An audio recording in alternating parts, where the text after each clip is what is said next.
নমস্কার বন্ধুরা, আশা করি আপনারা সবাই খুব ভালো আছেন। আজ আমি আপনাদের সামনে আরেকটা নতুন গল্প নিয়ে এসেছি। গল্পের ক্যারেক্টারের নামগুলো আমি কাল্পনিক রেখেছি, কারণ যার গল্প তিনি তার নিজের নাম প্রকাশ করতে চান না।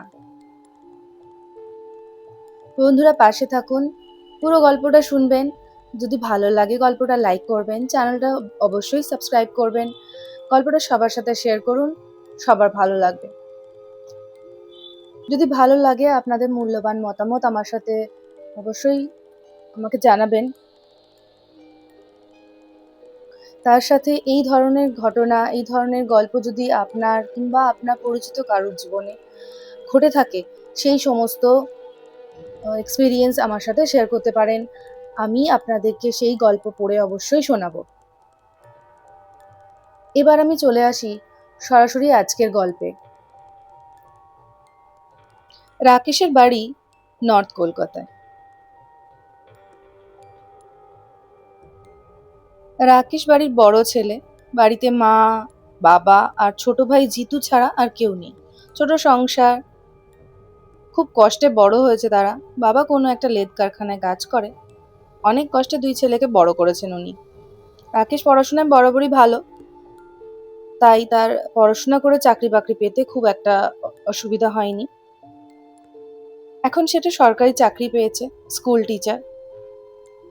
তাই তার যে প্রথম ট্রান্সফারটা হয়েছে সেটা হয়েছে নর্থ বেঙ্গলে, উত্তরবঙ্গে। উত্তরবঙ্গের এই পাহাড়ি গ্রামটার নাম কায়াবি। এই প্রথম আসা তার উত্তরবঙ্গ।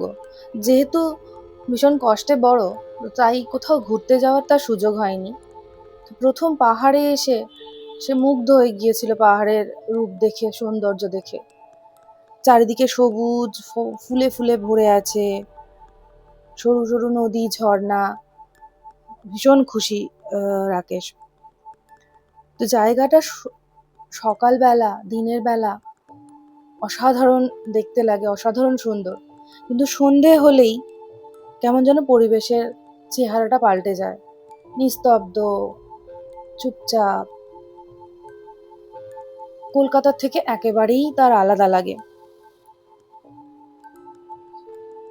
পাহাড়ের গায়ে সন্ধে হলেই কুয়াশা মেঘ ঢেকে চলে আসে। অদ্ভুত অদ্ভুত পাখির ডাক শোনা যায়, নানান রকমের পশুর আওয়াজ শোনা যায়।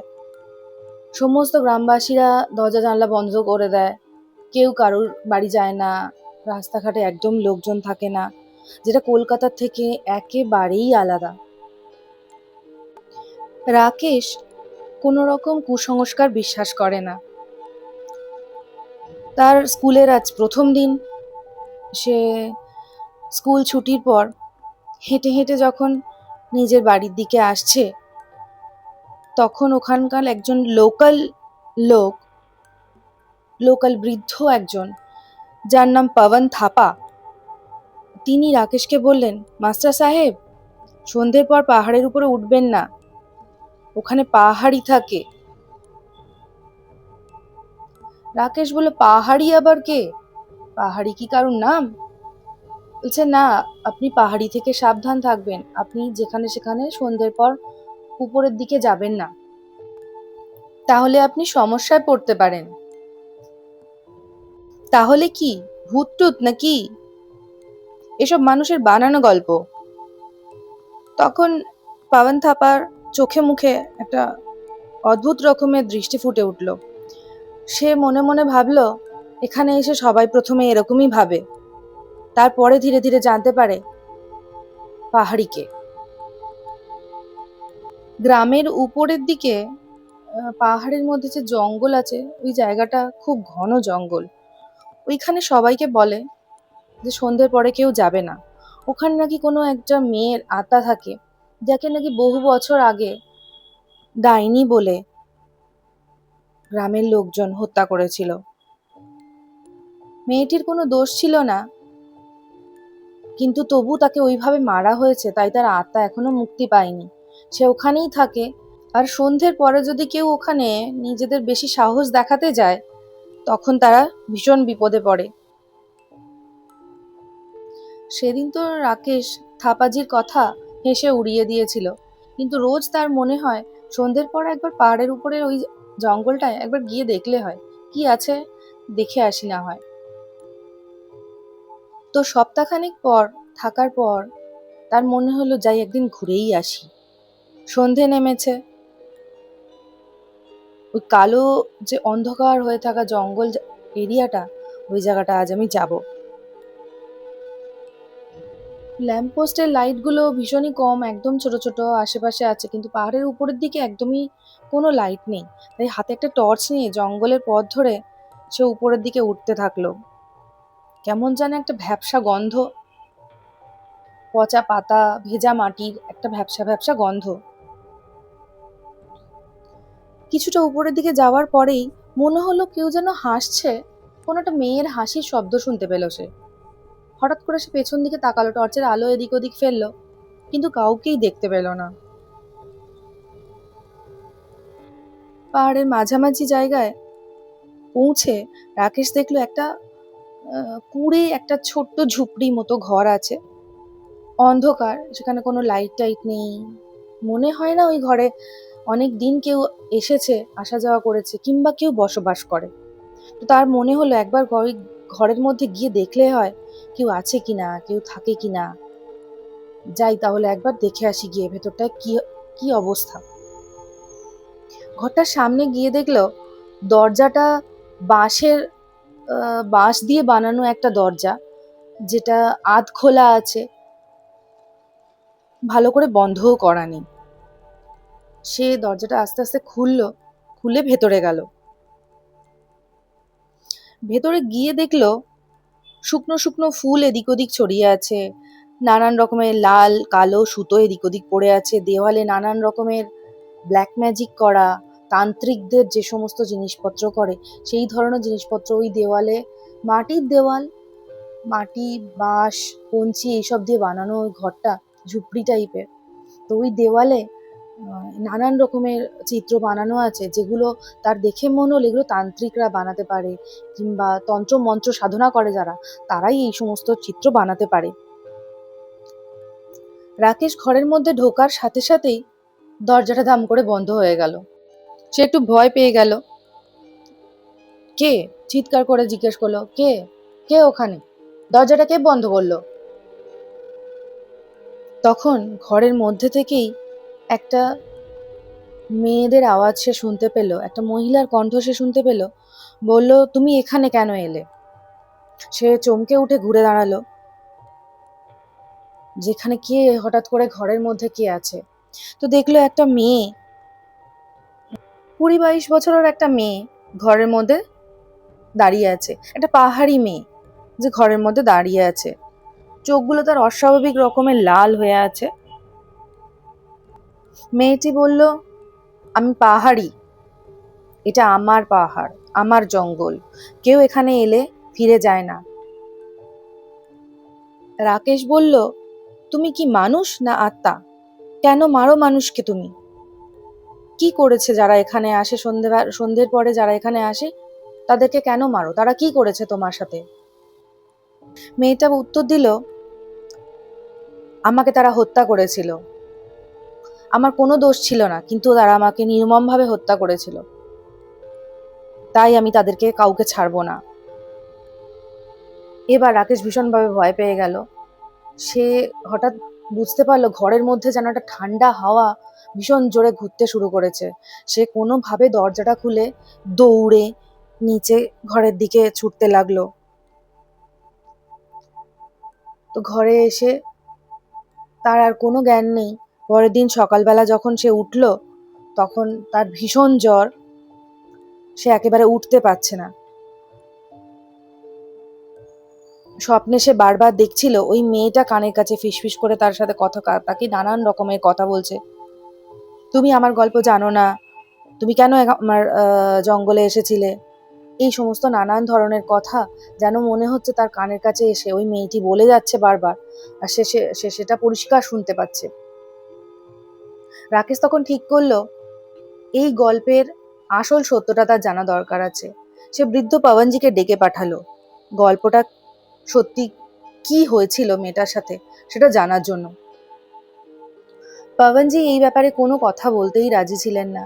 অনেক অনুরোধের পর, অনেক কথা বলার পর তারপর উনি রাজি হয়েছেন ওই ঘটনাটার ব্যাপারে রাকেশের সাথে কথা বলতে রাজি হয়েছেন। এরপর তিনি ধীরে ধীরে ওই গল্পটা কি হয়েছিল তিনি বলতে শুরু করলেন। এই পাহাড়েই একজন চাষি থাকতো। সেই চাষির মেয়ে ছিল কিবা, এক পাহাড়ি মেয়ে। সে এই পাহাড়েই থেকে থেকে পাহাড়ে নানান রকমের ভেষজ গাছপালা এইসব নিয়ে শিখতে শিখতে ধীরে ধীরে সে একটা ভেষজ চিকিৎসক টাইপের হয়ে গিয়েছিল, যে মোটামুটি এই জঙ্গলেরই গাছপাতা লতা পাতা দিয়ে ট্রিটমেন্ট করতে পারতো ছোটোখাটো অসুখ বিসুখ। আশেপাশের লোকজনের, যেহেতু আশেপাশে হসপিটাল ডাক্তারখানা কিছু ছিল না, তো তাই সে এইভাবে জড়িবুটি দিয়ে, এইভাবে পাতাপতি ভেষজ জিনিসপত্র দিয়ে লোকজনের চিকিৎসা করতে শিখে গিয়েছিল। তো ওখানকারই কোনো প্রভাবশালী একজন হোটেল ব্যবসায়ী ছিলেন, যিনি চাইছিলেন কিবাকে বিয়ে করতে, কিন্তু কিবা তাকে বিয়ে করতে একেবারেই রাজি হননি। তো সেই জন্য ওই যে ব্যবসায়ী ছিলেন তিনি কিবাকে ডাইনি অপবাদ দিয়ে মারার চেষ্টা করেছিলেন। পাহাড়ের একটা গাছের মধ্যে বেঁধে, ওই যে জায়গায় কিবার বাড়িটা আছে, কিবা এখন যেখানে আপনি দেখতে পেয়েছেন, ওখানেই একটা গাছের মধ্যে তাকে বেঁধে নির্মমভাবে মেরে তাকে হত্যা করা হয়েছিল। গ্রামের আরো কিছু লোকজনকে উনি ভুলিয়ে ভালিয়ে নানান রকমের কুমন্ত্রণা দিয়ে তাদেরকে নিয়ে গিয়ে, কিংবা নানান কারণে তাদেরকে ওখানে নিয়ে গিয়ে কিবাকে সেইভাবে হত্যা করা হয়েছিল, ওখানে হত্যা করা হয়েছিল। যার জন্য কিবা মারা যাওয়ার আগে সে বলেছিল, যারা আমার সাথে এই অন্যায় করবে তাদেরকে আমি ছাড়বো না, আমি এই পাহাড়েই থাকবো, পাহাড় তাদের ক্ষমা কোনোদিন করবে না। তারপর থেকেই শুরু হয়েছে এই ধরনের অদ্ভুত অদ্ভুত ঘটনা। কেউ সন্ধ্যের পরে গেলে ফিরে আসে না, মাঝে মাঝেই গ্রামের লোকজনকে নিখোঁজ, খুঁজে পাওয়া যায় না, তাদেরকে আর কোনোদিন কোথাওই খুঁজে পাওয়া যায় না। এইসব ঘটনা তারপর থেকেই শুরু হয়েছে। রাকেশ বুঝলো যেটা নিছক ভূতের গল্প না, এটা একটা অন্যায় ঘটনার ইতিহাস চলে আসছে এত বছর ধরে। এবার এটার একটা কিছু ব্যবস্থা করা খুব দরকার। এইসব ভেবে সে আবার সেদিন সন্ধেবেলা পাহাড়ের উপরে গেল, ওই জঙ্গলের মধ্যে কিবার ঘরের মধ্যে গেল। গিয়ে যখন সে ঠান্ডা হাওয়াটা আবার অনুভব করলো, তখন সে বুঝতে পারলো কিবা আবার আশেপাশে কোথাও এসে গেছে। তো কিবা তখন জিজ্ঞেস করলো, তুমি আবার কেন এখানে এসেছো? এবার রাকেশ আর ভয় পায়নি।